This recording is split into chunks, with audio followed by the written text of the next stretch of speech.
Assalamualaikum warahmatullahi wabarakatuh. Metodologi penelitian, kesimpulan atau penarikan kesimpulan. Pada bab sebelumnya telah dibahas mengenai analisis data, baik analisis data kualitatif maupun analisis data kuantitatif. Pengertian kesimpulan. Kesimpulan adalah sebuah keputusan yang didapatkan berdasarkan cara berpikir deduktif atau induktif dari sebuah gagasan atau penelitian PBI.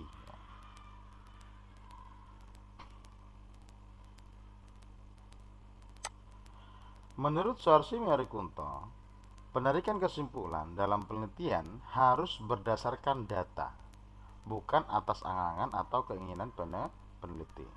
Jadi, penarikan kesimpulan ini tidak serta-merta langsung menjawab atau mungkin langsung membuat narasi kesimpulan atau kata-kata terakhir dalam sebuah penelitian, namun harus berdasarkan pada data serta analisis datanya, baik itu untuk analisis data kualitatif maupun analisis data kuantitatif.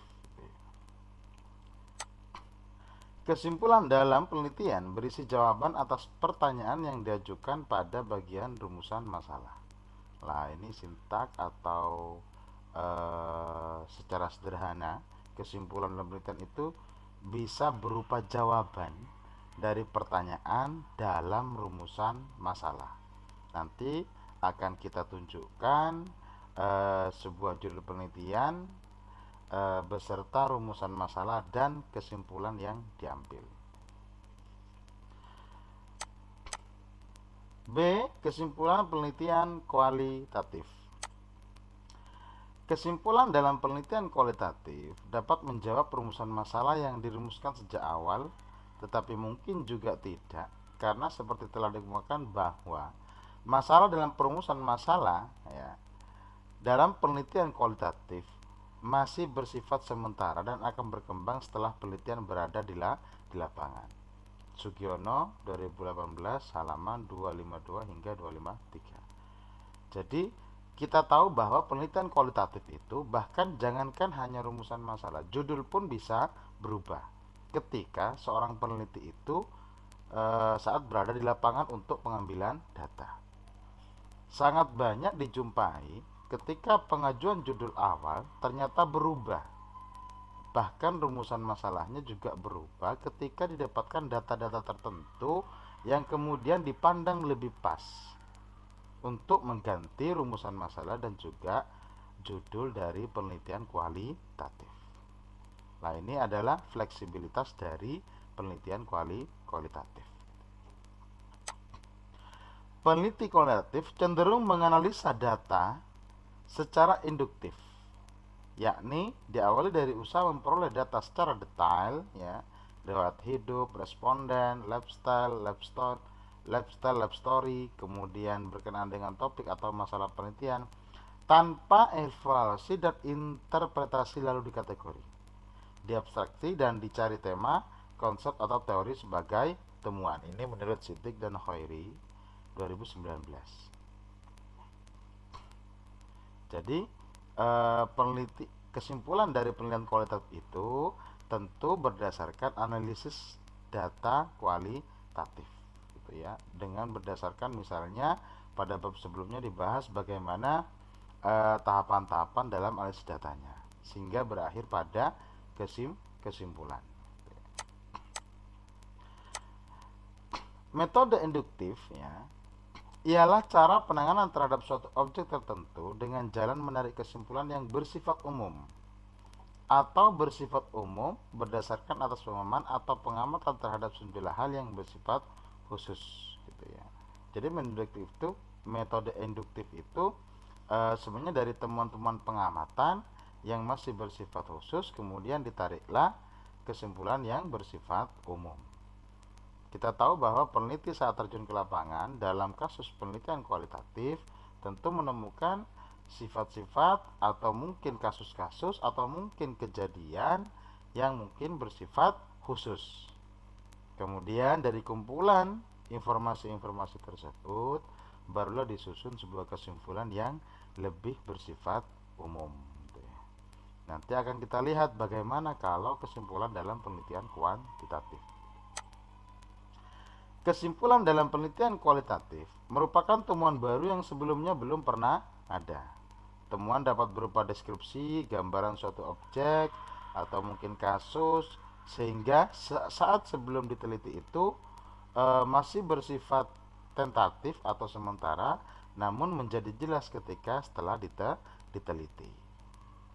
Jadi kesimpulan itu merupakan temuan baru karena kita tahu dalam penelitian kualitatif harus menemukan hipotesis atau teori baru. Berbeda halnya dengan penelitian kuantitatif yang tidak menemukan teori baru, hanya membuktikan sebuah hipotesis gitu ya. Misal ya, untuk kasus pengambilan kesimpulan dalam penelitian kualitatif, sebuah judul ya, penelitian yang saya sadur atau saya ambil dari bukunya Sugiono 2015 ya. Pengembangan model link and match kompetensi berbasis studi lulusan Sekolah Menengah Kejuruan jurusan Manajemen dan Bisnis Semarang. Dalam kasus ini Sugiono membahas bahwa pada judul ini ternyata mengalami perubahan setelah ditemukan data-data tertentu yang mengharuskan pengubahan terhadap judulnya, dan ini biasa terjadi dalam penelitian kualitatif. Namun di sini yang ingin ditunjukkan adalah rumusan masalahnya. Ada beberapa rumusan masalah, mungkin hingga 8 hingga 10 poin rumusan masalah, karena ini berupa disertasi ya. Saya cuplik misalnya ada 1 sampai 2 saja. Rumusan masalah yang pertama, kompetensi lulusan SMK yang bagaimanakah yang dapat memenuhi harapan dunia. Itu yang pertama. Kemudian yang kedua, bagaimanakah mekanisme dunia kerja dalam menentukan keputusan kompetensi tenaga kerja. 3 dan seterusnya itu adalah rumusan masalahnya. Maka kemudian setelah dilakukan penelitian, kemudian analisis data, kemudian terakhir adalah pengambilan kesimpulannya. Maka kesimpulan dari penelitian yang dilakukan tentu ada proses di tengah-tengah ini yang sangat panjang, yang melibatkan banyak instrumen serta penyelidikan gitu ya. Sehingga pada tahap kesimpulan itu merupakan jawaban dari pertanyaan rumusan masalahnya. Jadi kalau rumusan masalahnya kompetensi lulusan SMK yang bagaimanakah yang dapat memenuhi harapan dunia, maka di kesimpulannya harus menjawab rumusan masalah yang pertama ini. Maka kompetensi lulusan SMK yang diharapkan Dudi yaitu prodi akuntansi, mampu mengerjakan pembukuan, perpajakan dan akuntansi komputer. Kemudian prodi administrasi perkantoran memiliki kemampuan sebagai administrasi perkantoran dan seterusnya. Ini merupakan jawaban ya dari rumusan masalah yang pertama. Kemudian yang kedua adalah mekanisme penentuan kompetensi studi adalah A. Identifikasi kompetensi, kompetensi model, kemudian asesmen standar kompetensi, dan pengembangan strategi dan sumber. Ini juga merupakan jawaban dari rumusan masalah yang kedua. Begitupun untuk rumusan masalah yang ketiga dan seterusnya, maka kesimpulan juga menjawab dari rumusan masalah yang ditanyakan pada awal penelitian tadi. Itu contoh 1 terkait dengan penelitian kualitatif, cara pengambilan kesimpulannya. Selanjutnya adalah contoh yang kedua. Misalnya ya, kita punya judul peran motivasi belajar orang tua kepada anak-anaknya. Misalkan secara sederhana ya, rumusan masalahnya adalah bagaimanakah peran orang tua dalam memberikan motivasi belajar kepada anak-anaknya. Kemudian rumusan yang kedua adalah apakah ayah atau seorang ayah yang punya peranan yang sama dengan ibu dalam memberikan motivasi belajar. Maka setelah dilakukan penelitian, kemudian pengumpulan data, analisis data, maka ketika pada proses akhir yaitu pengambilan kesimpulannya, maka menjawab dari rumusan masalah. Apa jawabannya atau kesimpulannya? Orang tua memiliki peran yang besar dalam motivasi belajar kepada anak-anaknya. Tentu saja pengambilan kesimpulan ini tidak serta-merta menjawab dari rumusan masalah, namun berdasarkan analisis data yang telah dilakukan. Namun setidaknya kesimpulan ini harus bisa menjawab dari rumusan masalah yang telah ditetapkan. Yang kedua adalah peranan ayah dalam memotivasi belajar kepada anak-anaknya tidak sebesar ibu, dan bisa dijabarkan lebih lanjut lagi misalnya.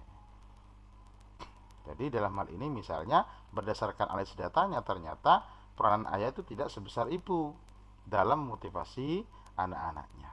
Misalnya seperti itu. Secara sederhana ada kaitan antara rumusan masalah dan kesimpulan. Ini dalam penelitian kualitatif. Kemudian selanjutnya bagaimana kalau penelitian kuantitatif? Kesimpulan dalam penelitian kuantitatif adalah pengujian hipotesis dan cara menyampaikan terkait diterima atau tidaknya jawaban sementara yang dilontarkan sebelumnya. Lah, jawaban sementara itu kita sebut sebagai hipotesis. Menurut Mari Yusuf dalam Siddiq dan Khairi 2019, dalam penelitian kuantitatif proses menganalisa data dilakukan secara deduktif. Karena hipotesis itu yang disusun berdasarkan teori yang sudah ada, gitu ya. Penelitian kuantitatif memfokuskan pada pembuktian hipotesis yang telah disusun, sehingga analisis data harus pula dilakukan secara deduktif, artinya dari umum ke khusus. Karena dalam penelitian kuantitatif itu menggunakan pembuktian atau memfokuskan diri pada pembuktian hipotesis, maka hipotesis itu bersifat umum, kemudian pengambilan kesimpulannya kemudian bersifat khusus. Kalau dalam penelitian kualitatif tadi bersifat induktif, kalau penelitian kuantitatif itu bersifat deduktif. Itu perbedaannya. Kemudian ada contoh 3 terkait dengan kesimpulan penelitian kuantitatif. Misalnya saya ambil sebuah judul di Jurnal Penelitian Pendidikan Indonesia. Di sini ada linknya dan terakreditasi Sinta 2. Ya. Judulnya adalah Hubungan Lingkungan Keluarga dan Lingkungan Sekolah Berbasis Agama Terhadap Prestasi Belajar Siswa. Ya. Jadi ini adalah link artikelnya, nanti bisa diselidiki beserta penulisnya. Yang di sini yang saya ambil hanyalah beberapa rumusan hipotesisnya. Rumusan hipotesis dalam artikel tersebut, di mana yang pertama adalah terdapat hubungan positif dan signifikan antara lingkungan keluarga dengan prestasi belajar. Tentu ini adalah analisis korelasional, ya, penelitian kuantitatif. Ya. Kemudian terdapat hubungan positif dan signifikan antara lingkungan sekolah berbasis agama dengan prestasi siswa kelas 5 Sekota Magelang. Misalnya seperti itu. Kemudian yang ketiga adalah terdapat hubungan positif dan signifikan antara lingkungan keluarga dan lingkungan sekolah berbasis agama dengan prestasi siswa kelas 5.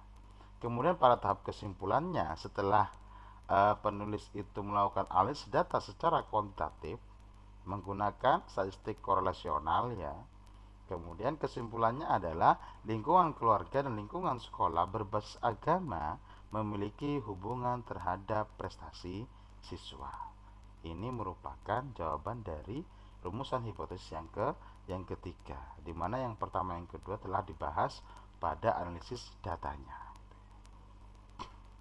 Jadi itu terkait contoh atau pengambilan kesimpulan dari penelitian kuantitatif, di mana kesimpulannya lebih mengarah kepada jawaban atau penentuan pada rumusan hipotesisnya. Contoh yang selanjutnya dalam buku Sugiono, ya, 2015 halaman 238 hingga 239 ada judul penelitian keefektifan metode permainan pada pembelajaran IPS untuk meningkatkan kompetensi sosial mahasiswa PGSD. Lah, rumusan masalahnya di sini, ya, dijelaskan bahwa rumusan masalahnya apakah metode permainan lebih efektif daripada metode ceramah dalam pembelajaran IPS untuk meningkatkan kompetensi sosial mahasiswa PGSD. Kemudian bagaimanakah tingkat perubahan kompetensi sosial mahasiswa pada pembelajaran IPS menggunakan metode permainan. Lah, dilihat dari ya, konteks ini penelitiannya adalah ini adalah penelitian eksperimen. Tentu saja penelitian kuantitatif, namun dalam hal ini adalah eksperimen desain. Gitu ya. Jadi membandingkan antara metode permainan dengan metode ceramah. Kemudian sebagai variabel Y-nya di sini adalah kompetensi sosial mahasiswa PGSD. Rumusan hipotesisnya yang pertama adalah tidak ada perbedaan yang signifikan antara kelompok eksperimen dengan kelompok kontrol. Yang eksperimen itu adalah dengan metode permainan, sedangkan kelas kontrolnya itu adalah dengan metode ceramah. Jadi tidak ada perbedaan untuk H0-nya. Sedangkan H1-nya terdapat perbedaan yang signifikan antara kelas eksperimen dan kelas kontrol. Makanya dikatakan eksperimen desain karena ada kelas eksperimen dan kelas kontrol sebagai pembanding. Sedangkan untuk rumusan hipotesis yang kedua, yaitu H0-nya peningkatan kompetensi sosial mahasiswa yang menggunakan metode permainan pada pembelajaran IPS tidak lebih tinggi daripada metode ceramah. Artinya dengan makna yang sederhana, baik metode permainan dalam hal ini kelas eksperimennya itu tidak lebih meningkat daripada metode ceramah. Artinya sama saja. Atau mungkin di bawahnya metode ceramah. Dalam hal apa? Peningkatan kompetensi sosial mahasiswa. Sedangkan kalau H1-nya adalah peningkatan kompetensi sosial mahasiswa yang menggunakan metode permainan pada pembelajaran IPS lebih tinggi daripada metode ceramah. Sehingga nanti dalam analisis datanya harus membuktikan ya, secara statistik kira-kira yang signifikan yang mana untuk masing-masing hipotesisnya ini. Nah, setelah diuji secara statistik ya, menggunakan uji perbandingan dalam hal ini misalnya untuk eksperimen desain, maka diambillah kesimpulan berdasarkan rumusan hipotesis yang telah ada. Contoh kesimpulan yang pertama di sini ya, pembelajaran metode permainan lebih efektif daripada metode ceramah dalam pelajaran IPS untuk meningkatkan kompetensi sosial mahasiswa PGSD. Ini merupakan H1. Ya. Jadi lebih efektif itu berarti jawaban dari rumusan hipotesis baik itu H0 maupun H1. Sehingga jatuhnya adalah pada H1. Berarti lebih efektif, berarti terjadi perbedaan ya antara kelas eksperimen yang menggunakan metode permainan dengan kelas kontrol yang menggunakan metode ceramah. Kemudian untuk kesimpulan yang kedua itu merupakan hasil dari uji hipotesis untuk yang rumusan hipotesis yang kedua ini.